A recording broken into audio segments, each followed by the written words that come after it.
pelaksanaan karantina hanya untuk masyarakat biasa, mahasiswa. Tapi ketika sudah kena pejabat, itu rasanya kok mandek. Tanggapan Ibu kayak apa? Saya selama ini semua kasus kan semua kita serahkan, kita limpahkan kepada yang berwenang. Ya. Persoalan eksekusi kan bukan persoalan pemerintah. Dan ya saya nggak tahu kalau pejabat mana itu yang tidak dicambuk. Mungkin bisa dikasih tahu siapa gitu. Ya kalau siapa? Haji Bakri ya. Itu kan sudah lama sekali ya. Kasusnya itu ketika masih ada almarhum dan waktu itu memang hukum yang diterapkan di kota itu tidak dilaksanakan hukuman jambuk. Dan kemudian semua itu melakukan proses pembinaan. Walaupun waktu itu sempat kita rapatkan, kita minta. Tapi karena memang hukum ini harus sama untuk semuanya, maka pada kasus ya mungkin ratusan dan ribuan kasus ya, waktu itu semuanya dilakukan pembinaan di kota ini, tidak ada satupun yang dilaksanakan hukuman cambuk. Maka termasuk pada beliau pun juga dilakukan pembinaan, tapi memang ada lebih kepada beliau. Karena apa? Saya sendiri juga hadir di Kampung Brawe bersama dengan masyarakat, bahkan masyarakat menginginkan beliau keluar dari kampungnya. Dan ini sebetulnya hukuman yang cukup berat sebetulnya bagi beliau sebagai tokoh, dan kita tidak izinkan beliau untuk berkhutbah, berceramah di masjid-masjid setelah kejadian tersebut. Jadi sebetulnya hukuman yang sudah kita jatuhkan itu lebih berat dari hukuman yang sudah kita tuangkan kepada masyarakat lainnya yang juga melakukan hal yang sama. Bu, bukankah cambuk sudah berlaku di Aceh sebelum tsunami, Bu? Betul, tapi kebijakan pemerintah waktu itu memang kita belum melaksanakan hukuman cambuk.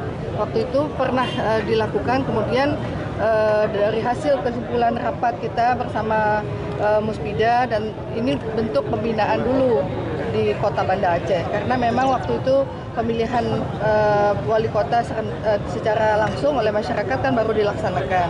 Maka kesimpulan kita waktu itu itulah bentuk sosialisasi kita kepada masyarakat.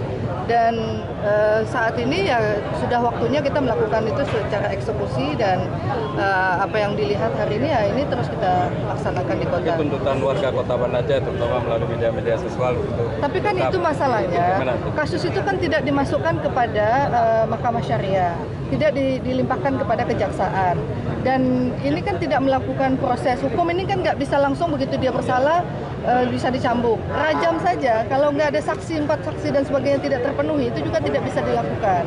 Jadi tidak semudah apa yang masyarakat inginkan. Masyarakat tiap hari bicara ke Facebook kepada beliau ini saja rasanya hukumannya lebih berat dari cambuk loh. Ya. Itulah Bu, kalau misalnya nggak dicambuk, ini ditanya-tanya terus. Artinya itu bentuk sosialisasi, bentuk ya pembinaan terlebih dahulu ya. Ya. Ketimpangan itu terjadi sekarang, Bu, ya. Dulu karena masih sosialisasi, sekarang udah enggak. Enggak, bukan bahasa sosialisasi. Memang kesimpulan waktu itu pemimpin dan kita Mada Muspida waktu itu menyimpulkan kita tidak melakukan eksekusi seperti hari ini. Masih bentuk pembinaan, dan kemudian ya setelah sekarang kita memang terus berkomitmen untuk itu. Tapi kasus Karena semuanya sama, Pak. Saya udah bilang, kalau saya lakukan untuk beliau berarti harus ratusan dan ribuan kasus yang lain juga harus kita ulang lagi dari awal gitu. Ya, kalau saya sih komitmennya buat apa saya melindungi kan nggak ada untungnya. Gitu. Ibu, prosesinya kenapa harus di hari Jumat?